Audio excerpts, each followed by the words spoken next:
Welcome to my next playthrough series, another Pokémon Emerald Hardcore Nuzlocke, but with a special twist. You see, evolution has always been a major mechanic in these games, dating all the way back to Pokemon's earliest titles, and it has definitely contributed to the overall popularity of these games. Sure, when your Pokemon level up, they may improve their stats and pick up some new moves, but nothing beats the feeling of true progression than when your companions evolve. I mean, come on, there's even a cutscene each time it happens, for Christ's sake. But what would Pokemon be like if evolution was removed? Well, that's what I'm gonna find out. Join me on my new journey to conquer Pokemon Emerald with only single stage Pokemon. Ruleset is in the description, and other than that, I hope you guys enjoy the series. Let's do this.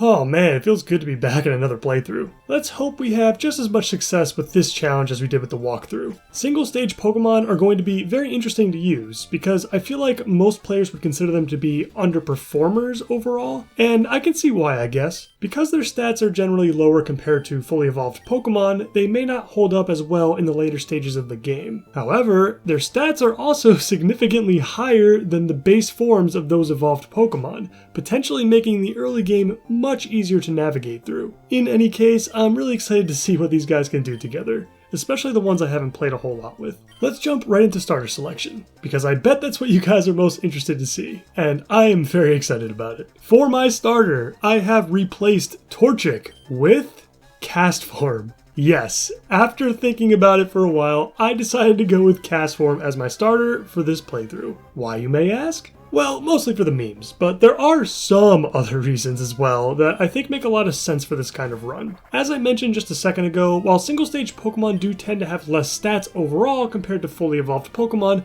they also tend to have huge stat totals when you compare them to most early game Pokemon. The early game would become completely trivial if I decided to use something like Heracross, Girafarig, or even Relicanth, all of which have stats that are much higher and very well distributed, as well as getting some powerful early moves such as Horn Attack and Stab Confusion for Girafarig. Castform's base stat total isn't the worst by any means, but since they are all distributed evenly, a lot of those stats end up going to waste. The attack stat in particular is just not going to be useful in this run. I also like that he's of the normal type, and won't have any stab other than tackle until I unlock the weather moves later on in the game. Overall, he's just very balanced, and while I think he'll do a good job early, I'll have to get more creative with him as the run progresses. And I'm just excited to use Castform, which I have never done for more than a few minutes at a time. As usual, it's time to blow through the early game slog by defeating our rival, helping Wally catch a Pokemon that evolves twice, which is it's just silly. I mean, evolving Pokemon is dumb. I mean, who'd want to do that? And grinding through Route 104 and Petalburg Woods. It's really just going to be a straight shot to Roxanne and then Dewford Town. Our first encounter after our starter won't actually come until after the first badge, and there aren't a whole lot of notable item pickups along the way. Plus, Castform shouldn't have too much of an issue against anything at this point in the game, especially once I hit level 10 and pick up Ember, Water Gun, and Powder Snow at the same time. Lots of great coverage right off the bat. And I am also glad that I don't have to go through some sort of crazy early game grind. If I don't get through this run on the first try, this section of the game should always go by pretty quickly.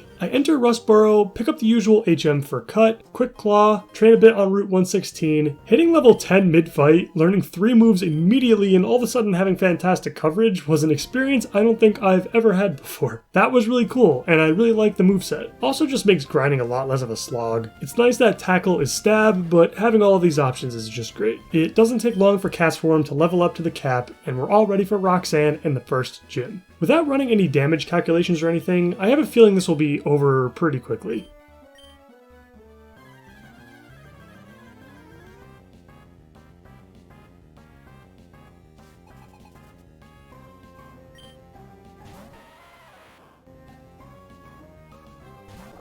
The fight starts out as expected. Castform has no issues at all bringing down the first 2 Geodudes with Water Gun. I had lost a little bit of HP from one of the gym trainers because I accidentally used Tackle on the Geodude, but I felt like it didn't matter much anyway.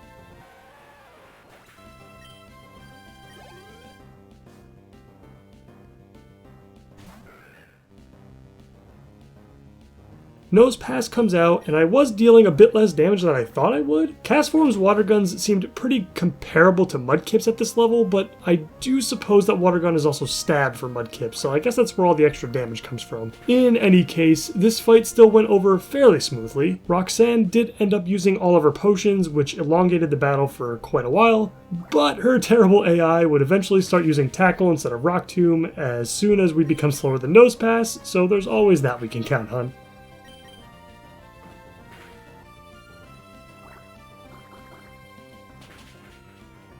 Eventually, Nosepass falls, giving us an easy first gym badge. The early game in this run definitely seems a bit boring, especially when you guys see what our next encounter is, but I have a feeling once we get to Watson and beyond, the difficulty will ramp up quite a lot. Looking forward to all of that, and my future encounters.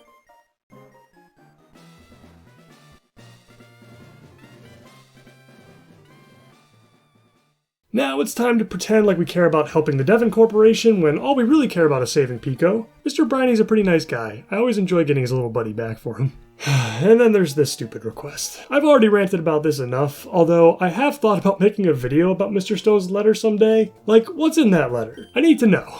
Has anyone done a real speculation video on this before? As much as I rag on Mr. Stone for not just picking up the phone within the device that his company invented, I am still curious about the content of this letter. After rejecting Rival 2, which they get very pissy about by the way, I mean, come on, you forced us to give you our phone number. I'm sure forcing us to battle wouldn't be out of character for you either. We now head to Dewford Town where our second badge awaits, as well as our first encounter of the run. On the way down, our dad calls and Mr. Briney feels the need to just stop the boat because I'm on the phone. Like, dude, I appreciate your courtesy, but you can just keep going if you want. I suppose having the text box continue to function while other things are happening on the screen was just too much for Game Freak to handle back then. Or even now for that matter. I love Dewford. Always reminded me of Cinewood and Gold and Silver. After picking up the Silk Scarf and the Old Rod, I head north to Granite Cave to pick up our next encounter. Facing Brawley with only Cast Form I think would just be impossible, unless Brawley's AI really messes up, but I doubt it. So I'm gonna need some more help. That help comes in the form of an old friend of mine, Sableye. Sableye is actually fantastic, and I'm serious about that. It's ironic because when I first created my tier list for Emerald, I rated him as one of the worst in the game, and it's just not true. You know, I really should go back to that list someday and redo it because I got a lot of stuff wrong. Sableye's stats aren't great, which is really what gives people pause when they think about using him. But his typing, moveset, and especially matchups more than make up for his poor stats. 0 weaknesses and 3 fantastic immunities. As you'll see in just a minute, Brawley will beg for his life when I send this thing out to wreak havoc on his team. But Sableye is also fantastic in fights such as Norman and Tate and Liza as well. Also just a great pivot Pokemon. He's just great. I've grown to love him a lot. After about a dozen Pokeballs or so, I did eventually catch him. Catch rate must be really low I guess, but at least we got him. I navigate through the rest of the cave to give Steven his letter, trek back to Rustboro to grab the real reward in the experience share, and while I'm in the area, I train up Sableye in Whismur Cave just to get some extra HP EVs in while I can. Early HP EVs are very helpful in my experience, and Sableye is a decent target for them since he's not primarily an attacker. It's really nice having Whismur Cave accessible so early as well, making the EV training process just a lot easier. I guess Whismur can be pretty useful after all. Just not as a member of my team. One of these days I'll do a playthrough of some kind where I'll be forced to use it. After training up Sableye to be close enough to Brawley's level cap, I head back over to Dewford Town to challenge the second gym. Although, ironically, it'll be a little less of a challenge than Roxanne was. Sableye will not have any issues here. Time for Brawley, let's get that second badge.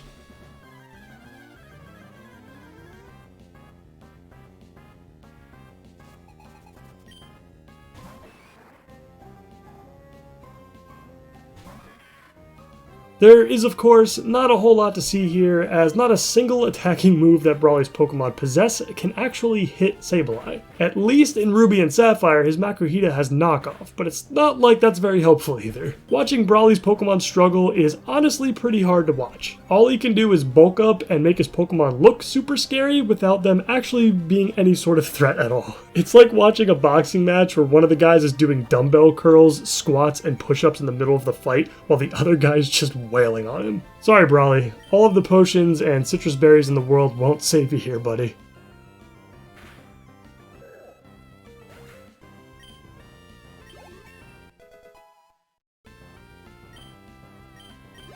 While it took quite a lot of power points to get through this, Machop, Meditite, and Makuhita eventually go down, and Brawley awards us with our second gym badge. 2 down, 6 to go.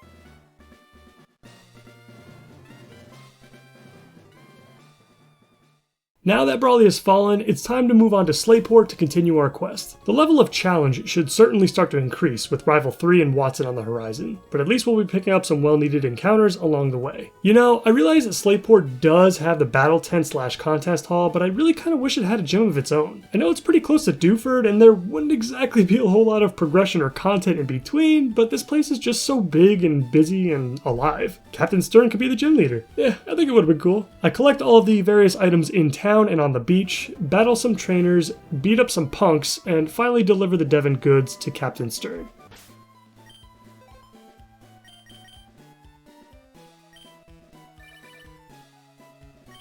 Hey, Mr. Stone, I delivered those goods for you, so you got any more rewards for me, maybe? Well, I guess that's a no.